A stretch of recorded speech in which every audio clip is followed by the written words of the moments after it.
masih bergabung sama kami, pemirsa kini kita akan simak agenda ekonomi yang menarik untuk kita cermati dari Amerika Serikat ada pertemuan OPEC, kemudian juga ada data soal produktivitas non pertanian dari Italia, produksi industri, kemudian dari Jerman ada indeks harga konsumen, sementara dari China ada neraca perdagangan dan juga dari Jepang ada uang beredar, kemudian di Indonesia ada data soal penjualan retail dan di Australia ada data soal tingkat inflasi.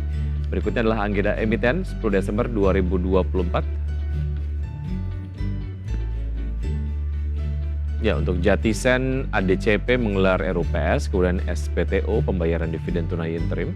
Sementara itu untuk Power dan juga GEMS menggelar DPS dividen tunai interim dan Nelly cum dividen tunai interim. Dan berikutnya kita akan simak pemirsa pembukaan dari bursa-bursa utama Asia di pagi hari ini.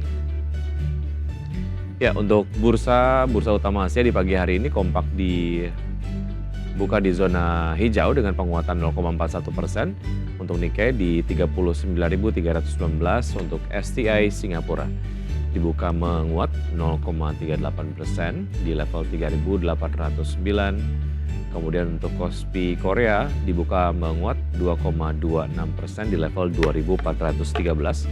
Sementara itu untuk Hang Seng Hong Kong dibuka menguat 3,21% di level 21.070.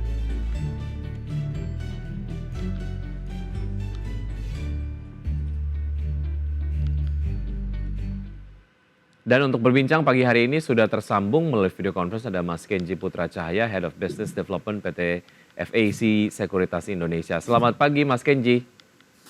Selamat pagi Mas Wiki, halo. Apa kabar Mas Kenji? Sehat, puji Tuhan, terima kasih Mas. Terima kasih sudah bergabung sama kami di Market Buzz Mas Kenji. Kalau kita bicara mengenai beberapa hal yang kemudian terjadi ini kondisinya semakin hangat ataupun kemudian mungkin cenderung memanas begitu. Apa yang kemudian terjadi di Suriah, di Korea Selatan, pasca kemarin presidennya mengumumkan darurat militer begitu, namun kemudian terancam dimakzulkan dan lain sebagainya. Dan juga terkait dengan apa yang kemudian terjadi di Perancis. Sebetulnya secara dampak begitu, seberapa besar ini mempengaruhi dinamika market global Mas Kenji? Oke, kalau kita lihat case di Korea ya, dengan presidennya berpotensi ada dimaksud semacamnya, memang lebih ke, saya lihat lebih ke domestik Korea. Memang di regional bursa Korea yang memang koreksi kemarin. Nah, tapi saya lebih menyorot ini konflik di area Timur Tengah gitu dan juga Eropa. Kenapa? Karena biasa impact-nya itu langsung terkena di sektor komoditas.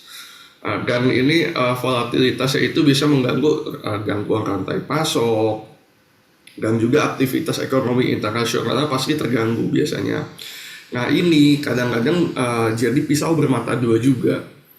Terkadang ini gangguan rantai pasok ini jadi good news nih bagi emiten-emiten komoditas dalam negeri. Beberapa contohnya kalau kita lihat ya ada gas dan juga batu bara. Waktu itu kita pernah terkena impact positifnya lah Indonesia. Jadi tapi overall memang nggak begitu bagus. Sekali lagi uncertainty di market itu dihindari biasanya oleh para investor nih, apalagi menjelang akhir tahun.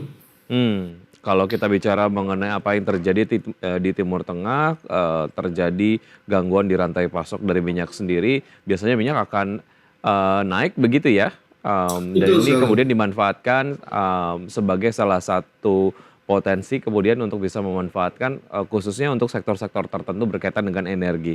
Baik, lalu rekomendasinya apa untuk sektor energi terkait dengan isu ini ataupun sentimen ini Mas Kenji? Oke, kalau untuk sektor energi saya lihat mungkin baik kita balik lagi ke fundamental karena ini menjelang akhir tahun gitu. Kita bisa manfaatkan momentum-momentum seperti window dressing dan juga January effect tentunya. Maka dari itu kalau dari saya ada beberapa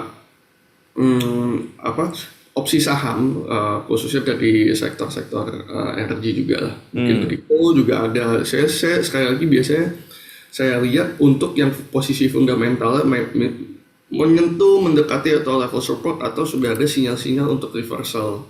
Jadi kalau yang teknikalnya sudah ada sinyal-sinyal golden cross nih dari MACD-nya, nah itu saya rasa boleh di consider untuk menjelang akhir tahun ini. Oke, jadi untuk sektor energi sendiri, lagi banyak nih ya sentimen ya, selain ada potensi window dressing, kemudian juga ada Santa Claus rally, kemudian juga terkait dengan, sentimen yang terjadi di Timur Tengah yang kemungkinan akan mengerek harga minyak dan juga harga, komoditas berbasis energi. Kalau kita bergeser ke, China, Mas Kenji, yang akan melanjutkan paket stimulus untuk booster ekonomi, bagaimana peluang pasar dengan, stimulus yang ada di China begitu, khususnya mungkin untuk komoditas-komoditas juga? Oke, tentunya kalau kita bicara dengan stimulus yang diberikan, memang ini biasanya tujuannya sekali lagi untuk meningkatkan demand atau daya beli domestik dulu. Nah, tapi ini biasanya impactful-nya itu cukup positif ke pasar global. Tapi efektivitas ini tentu masih quote and quote ya, masih kita kita tunggu dulu. Sekali lagi inflasinya cukup rendah dan juga ada challenge sendiri di China karena dari terakhir stimulus-stimulus yang pertama kali diberikan itu dari pemerintah ke domestik Cina memang belum terlalu sesuai harapan nih bagi pelaku pasar khususnya di domestik China.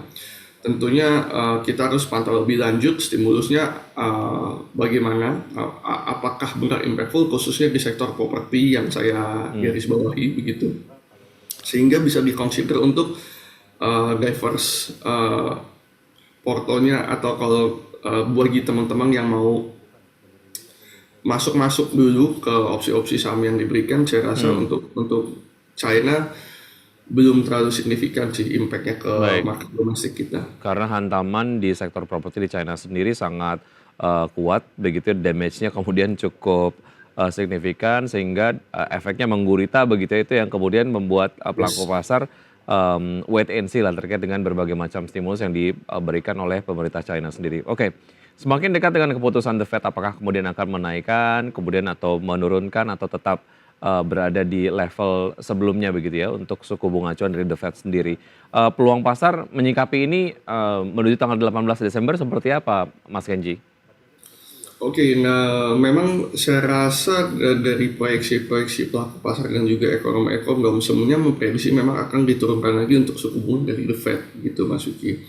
Nah, kemungkinan itu 25 basis point untuk expectation-nya tapi tidak menutup bisa ke 50 walaupun lebih realistis kalau The Fed melakukan secara bertahap ya ke 25 basis point. Tapi untuk mendekati tanggal 18 ini tentunya ini bisa jadi kado penutup tahun yang baik juga, baik itu untuk market domestik di Amerika Serikat maupun di pasar global, apalagi market Indonesia begitu.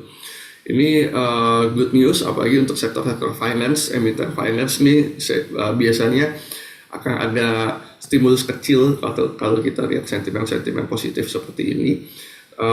Tapi memang target untuk penurunan inflasi dari The Fed sendiri sebenarnya kalau kita lihat in the long run ini belum achieve sesuai yang mereka mau gitu, menyentuh level 2% sekian, jadi kita akan harapkan penurunan secara bertahap lebih lanjut di tahun Baik. depan. Baik, itu tadi dia analisis untuk, The Fed dan juga, berbagai macam, dampak yang dimunculkan begitu ya terkait dengan sentimen yang ada di The Fed. Baik, bergeser ke dalam negeri, Mas Kenji, kalau kita bicara mengenai penguatan dari IHSG kemarin, tembus ke atas level 7.400-an, apakah ini sinyalkan adanya window dressing mulai terjadi atau seperti apa? Tentunya kita harapkan ini juga ya Mas Wiki, sinyal-sinyal window dressing ini kalau saya lihat sendiri memang berpotensi cukup kuat nih. Pertama dari arus masuk asing yang outflow-nya jelas mereda, dan ini kalau kita lihat inflow-nya untuk teman-teman dari asing ini ke market domestik mulai akumulasi lagi, jadi distribusinya sudah cukup stok nih, masih ada tapi sedikit-sedikit begitu. Nah, yang saya highlight kalau IHSG bisa di atas 7.230 ini stay. Nah, ini maka berpotensi bisa tutup itu mendekati 7.500 untuk end of year. Nah, ini yang sama-sama mungkin pelaku pasar baik itu investor ataupun emiten harapkan nih. Biasanya untuk penutupan cantik di akhir tahun baik itu dari laporan keuangan ataupun posisi akhir harga sahamnya. Baik, oke. Itu yang kemudian diharapkan begitu ya, terjadi penguatan, lanjutan dari IHSG sendiri. Anda tadi memproyeksikan untuk IHSG di, penutupan akhir tahun bisa di level 7.500-an begitu ya. Baik Ya. Mas Kenji, kita akan, lanjutkan pembahasan terkait dengan saham-saham pilihan dari Anda pagi hari ini usai jeda berikut ini dan pemirsa, tetap bersama kami akan segera kembali.